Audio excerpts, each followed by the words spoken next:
गांव के बीचों बीच एक पुराना कुआं था जिसके बारे में अजीब व गरीब कहानियां प्रचलित थी।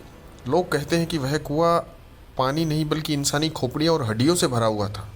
कोई भी वहां झांकने की हिम्मत नहीं करता था। गांव के बुजुर्गों का कहना था कि जो भी उस कुएं के पास गया वह फिर कभी लौट कर नहीं आया। कई साल तक कुआं यूं ही बंद पड़ा रहा, लेकिन जब गांव में पानी की किल्लत बढ़ने लगी तो कुछ नौजवानों ने उस कुएं को दोबारा खोलने का फैसला किया। उन्हें नहीं पता था कि उनके इस कदम से वे किस भयावह सत्य को उजागर करने वाले हैं। गांव का नाम नागपुरा, जो चारों ओर से घने जंगलों से घिरा हुआ था। गांव के बीचों बीच यह कुआं सदियों से मौजूद था। कहते थे कि पुराने समय में यह कुआं मीठे और शीतल जल से भरा रहता था, लेकिन फिर एक भयानक घटना हुई जिसने इसे हमेशा के लिए स्थापित कर दिया। गांव के बुजुर्ग बताते थे कि करीब 100 साल पहले इस कुएं के पास रहने वाले लोगों के घरों से लोग अचानक गायब होने लगे। पहले 1, 2, फिर 5, 10 और फिर पूरा गांव खौफ में आ गया। कोई नहीं जानता था कि ये लोग कहाँ जा रहे हैं। लेकिन एक रात एक औरत ने देखा कि कुएं से एक लंबा काला हाथ बाहर निकला और उसके पति को पकड़कर अंदर खींच लिया।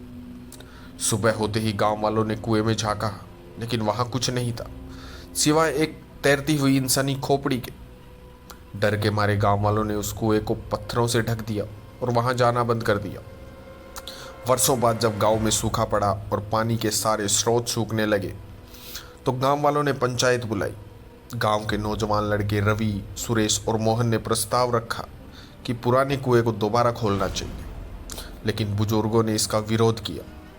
उन्होंने कहा यह कुआं शापित है, इसे खोलना हमारी मौत को बुलाने जैसा होगा।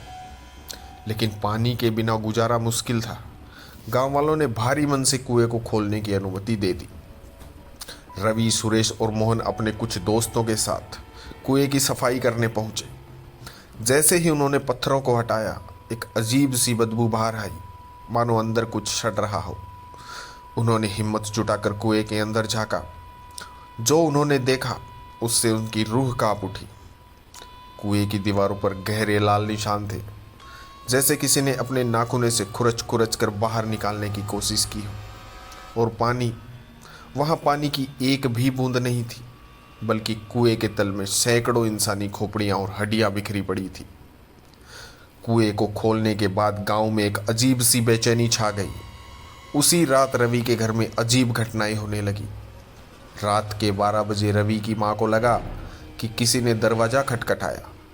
जब उन्होंने दरवाज़ा खोला तो वहाँ पर कोई नहीं था, लेकिन फर्श पर गीले पैर के निशान थे जो सीधे रवि के कमरे की ओर जा रहे थे।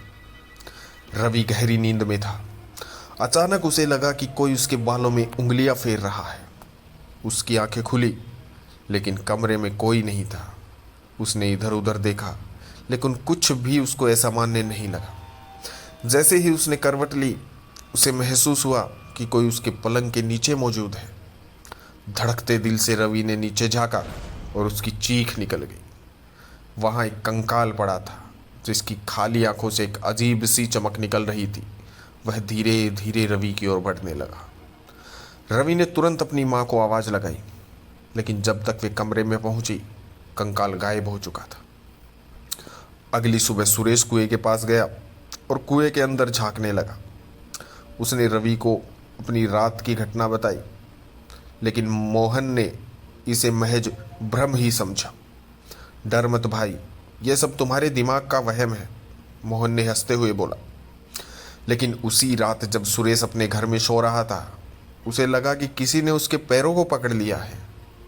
उसकी आंख खुली तो उसने देखा कि उसका शरीर बिस्तर से ऊपर उठ चुका है, जैसे किसी अदृश्य शक्ति ने उसे पकड़ रखा हो। मुझे छोड़ दो, मुझे छोड़ दो, वह चिल्लाया, लेकिन उसकी आवाज़ एकदम से दब गई।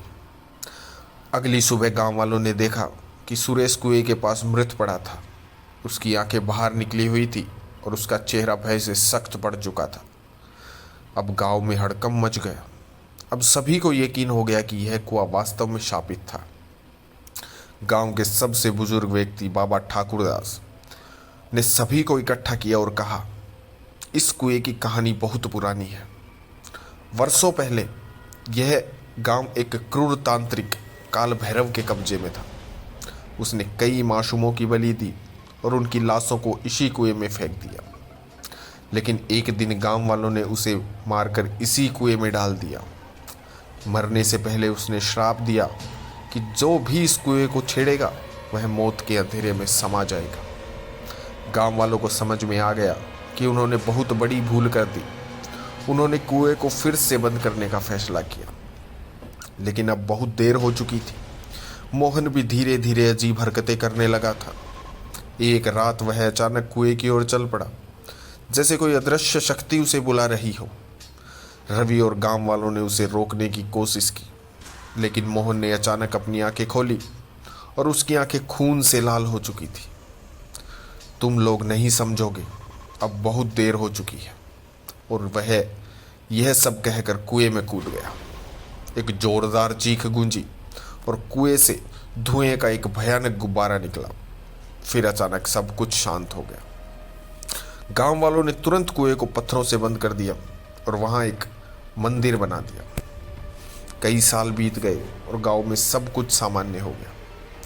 लेकिन रवि को अब भी कभी कभी महसूस होता था कि रात के सन्नाटे में कोई कुएं के पास खड़ा होकर उसे घूर रहा है।